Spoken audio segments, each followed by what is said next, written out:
ada suatu sabdanya Rasulullah sallallahu alaihi wasallam. Beliau bersabda, "Idza marartum bi riyadil jannah fartau." Apabila engkau melewati daripada taman-taman surganya Allah, maka singgahilah. Waqala sahabat, maka bertanya sahabat, "Ma riyadul jannah ya Rasulullah?" Apa yang engkau maksud dengan taman-taman surganya Allah, wahai Rasulullah? Rasulullah menjawab, "Riyadul jannah majlis zikir, wa fi riwayah majlis ilmu." Rasulullah menjawab, "Wahai sahabat, yang aku maksud dengan taman-taman surganya Allah ialah orang yang sedang berzikir kepada Allah Subhanahu wa ta'ala. Dalam riwayat lain, orang yang sedang mengadakan taklim, yakni belajar ilmu agama." Alhamdulillahil hadirin hadirat, kita berkumpul di tempat ini. Rasulullah telah menjelaskan bahwasanya kita pada hari ini, kita pada siang hari ini berkumpul di taman-taman surganya Allah Subhanahu wa ta'ala. Mudah-mudahan kita ditetapkan oleh Allah Subhanahu wa ta'ala masuk ke dalam surganya Allah Subhanahu wa ta'ala. Amin ya rabbal. Ayuhal hadirin wal hadirat rahimakumullah.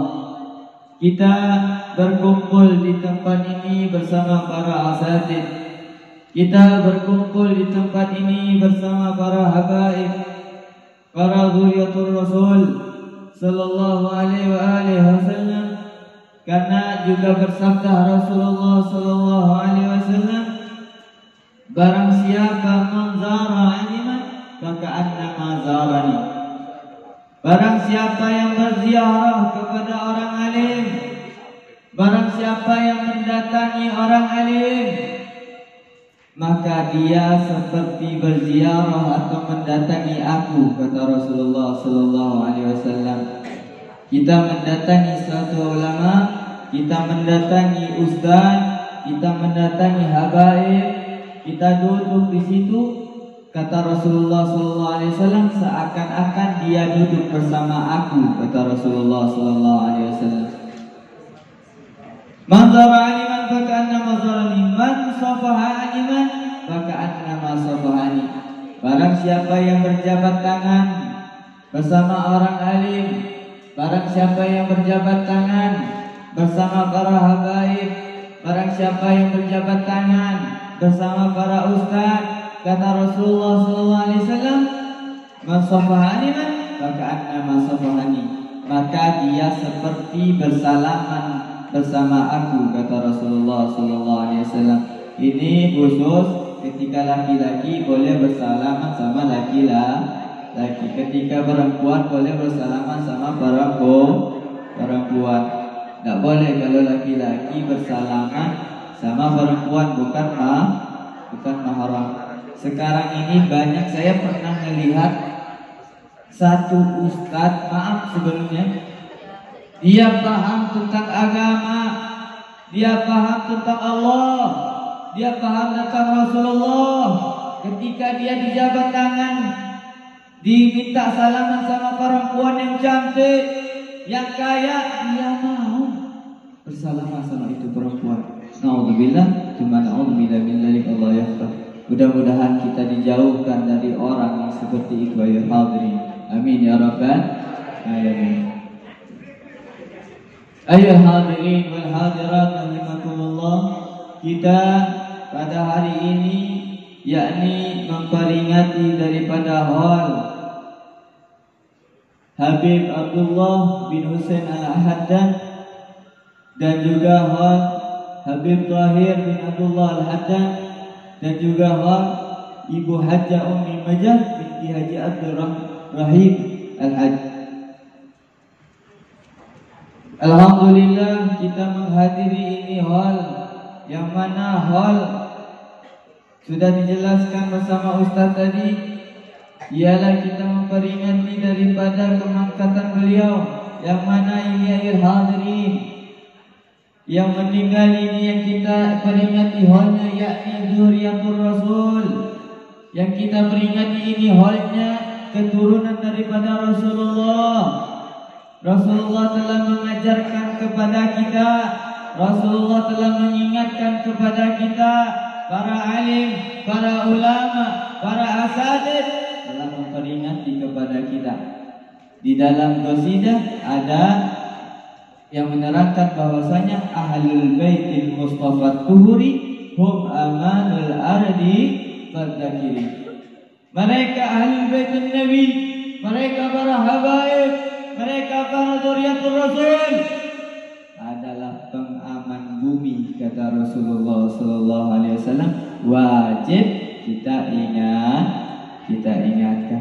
Kita wajib mencintai daripada ahlul baitin nabi sallallahu alaihi wasallam. Alhamdulillah yang memegang ini yayasan yakni Al Habib Malik, beliau adalah dzurriyyatul Nabi, beliau adalah keturunannya Nabi. Barang siapa yang memuliakan beliau, maka Allah Subhanahu wa taala akan memuliakan engkau. Sebaliknya, ketika kita mencaci beliau, ketika kita membenci beliau, maka Allah Subhanahu wa taala akan membenci kita. Hadirin, kalau Allah Subhanahu wa taala sudah senang sama kita, kalau Allah Subhanahu wa taala udah ridha sama kita, dimanapun kita berada, dimanapun kita melangkah, kita bakal ingat kepada Allah Subhanahu wa taala, kita bakal ingat kepada Rasulullah sallallahu alaihi wasallam. Dengan ingat tersebut bisa membawa kita ke jalan ketaatan kepada Allah Subhanahu wa taala. Tapi awas, tapi hati-hati ketika kita apalagi ketika kita membenci daripada ahlul bait Nabi Muhammad sallallahu alaihi wasallam, dzurriyyatul Rasul sallallahu alaihi wasallam, maka Allah Subhanahu wa taala akan membenci kepada kita. Na'udzubillahi min dzalik. Ada suatu perkataan daripada Kiai Haji Maimun Zubair radhiyallahu taala anhu warda. Beliau seorang muhibbin, beliau seorang pecinta daripada ahlul bait, beliau seorang pecinta daripada dzurriyyatul Nabi. Makamnya beliau Kiai Haji Maimun Zubair di Makkah. Ayol hadirin, berkat kecintaan beliau kepada ahlul bait Nabi Muhammad sallallahu alaihi wasallam, sehingga makam beliau pun di dekat daripada keluarganya Nabi Muhammad sallallahu alaihi wasallam. Tentu pasti ketika makam itu berdampingan dengan keluarganya Nabi Muhammad sallallahu alaihi wasallam, dengan keluarga yang mulia, makam itu akan menjadi makam yang indah, akan menjadi makam yang selalu didapatkan oleh orang Islam. Makam tersebut adalah makam yang mendapatkan rahmat dari Allah Subhanahu wa taala. Sebelum kita lanjut, daripada kita jenuh, mending kita sholawatan. Boleh? Boleh? Ya, ibu-ibu ya, kita sholawatan. Ya Rasulullah,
Kita